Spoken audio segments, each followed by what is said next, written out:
Thank you for joining us at the Roundtable.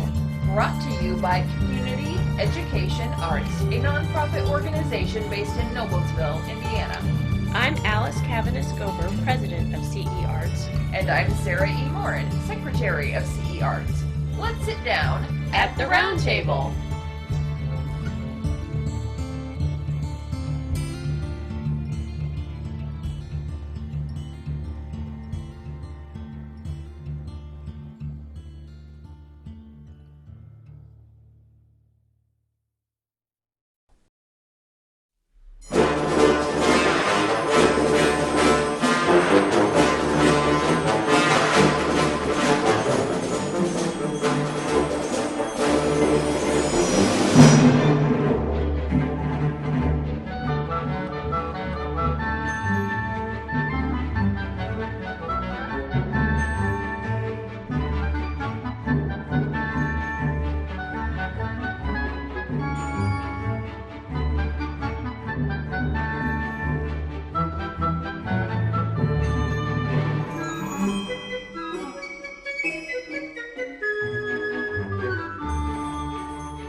Welcome back to part two of our interview with A. Paul Johnson, fabulous composer.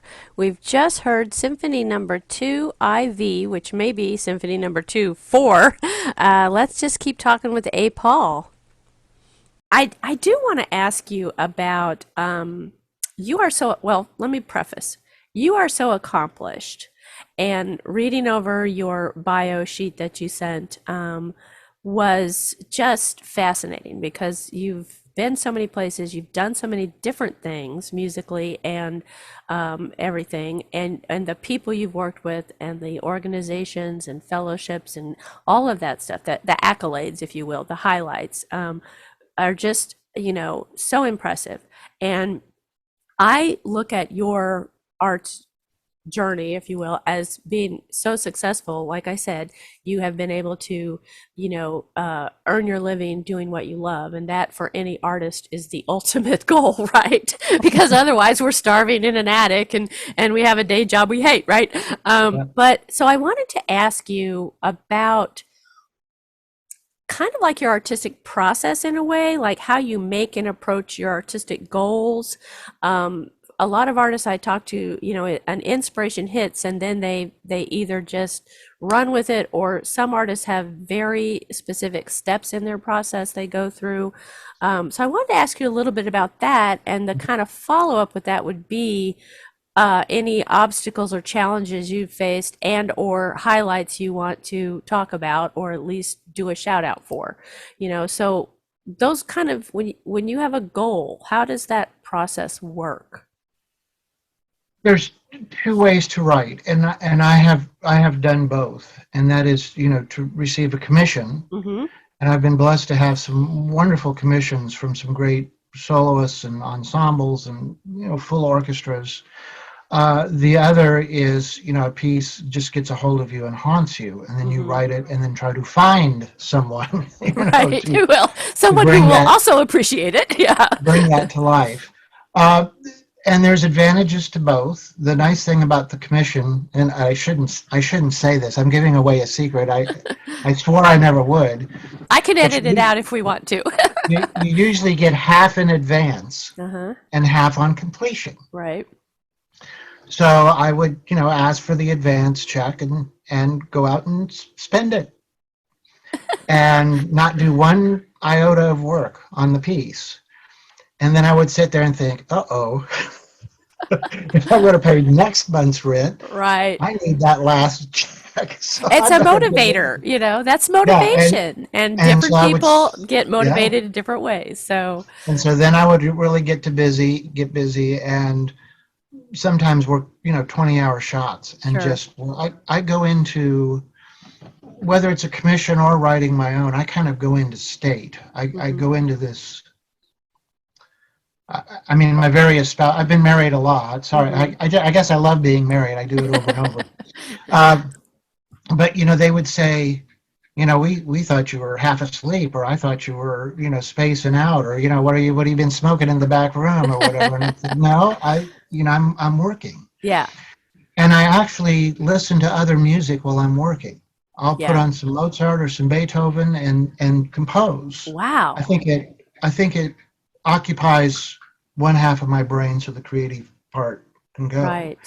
Wow, And I that's only that's use impressive because I don't think I could do that. I'm not musical at all, so it's a moot point, but that would be difficult for, I think, for me, but and I that's only use interesting. fountain pens. I have no computer programs. We Yeah. talked about that kind of Yeah. pre-interview, Uh-huh. that I'm a technical, coming around the corner of not even 20th century, let alone 21st. Uh, but I use fountain pens and cartridge pens on heavy bond paper, Oh, and it's the nice. feel of that pen on the paper Yeah. that actually pulls my hand through the writing of the music. That's really cool. And I will write, like I say, for hours and hours, and just be in a dream state. And then when I finish it, and like take it to the piano or take it to the music stand and really try to double check what I do. And I don't Hmm. say I don't make mistakes during Hmm. that. You have to use whiteout because I've been doing it Yeah, in right. indelible ink. Right. So I'll go back and fix the few things that I can, but I'll look at that and I'll say, well, who wrote that? Yeah, this is speaking to me mostly as a visual artist. When I paint, I get into a similar headspace that you're describing, Hmm. where I am lost in that canvas. And Yep. I've been known to complete an entire painting within, an hour to 3 hours. And I've been known to work on a painting for over a year before it's Hmm. done, but there's something about the time in the canvas that I am on one level unaware of, and hours can pass, I don't eat, whatever, whatever happens. And oftentimes the finished product, I kind of look at like what you just said, like, did I paint that? Because I'm a self-taught artist. I don't know the right way to use certain brushes or what effect that's supposed to create. I just do what I do, and because my vision's failing, I use a lot of texture. I usually texturize a canvas first and then paint over it in case I need to feel where those textures are, especially since started doing more abstract and semi-abstract paintings with my eyesight failing.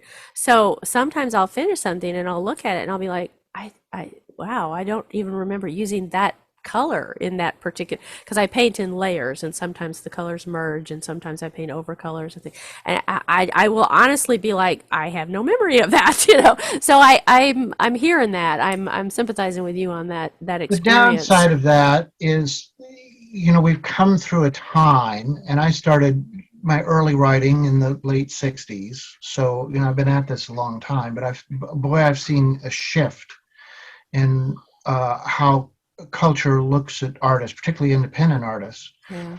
And all along the way, I've gotten involved with composer groups, academic programs and so forth. And those, and I don't want to make the term sound too detrimental, but what we call career artists Yes. Yes.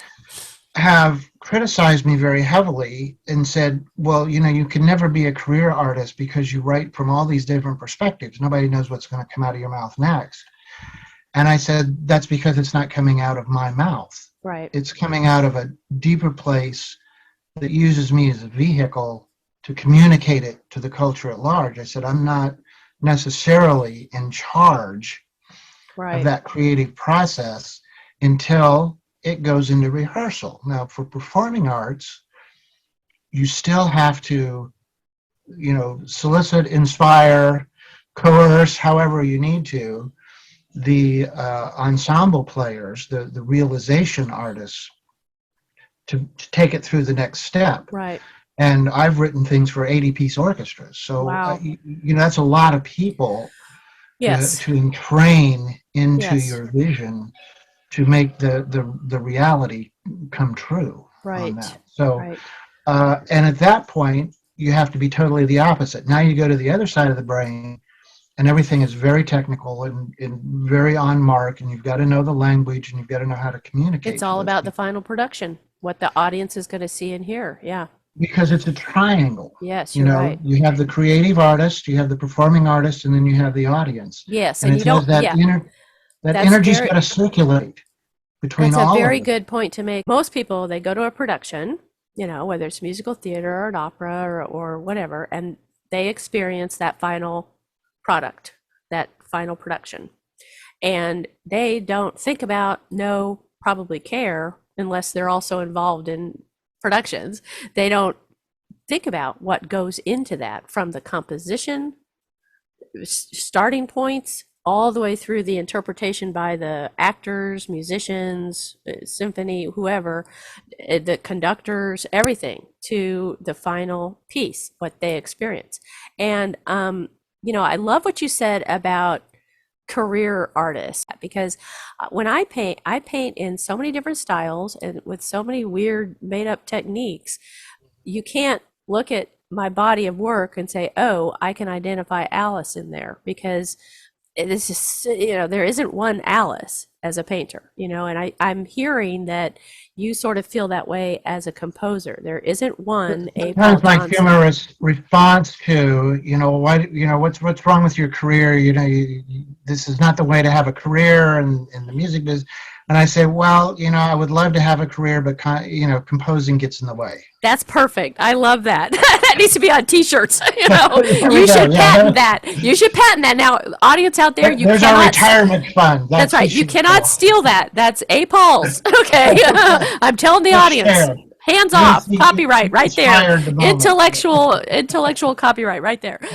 Join us next time as we continue our conversation with composer A. Paul Johnson. This has been At the Round Table with Alice And Sarah E. of Community Education Arts. Our nonprofit organization is based in Noblesville, Indiana. You can find us online at CEArts.org. We'd like to thank James Weston for writing our intro music and for his technical savvy. Join us next time At the Round Table.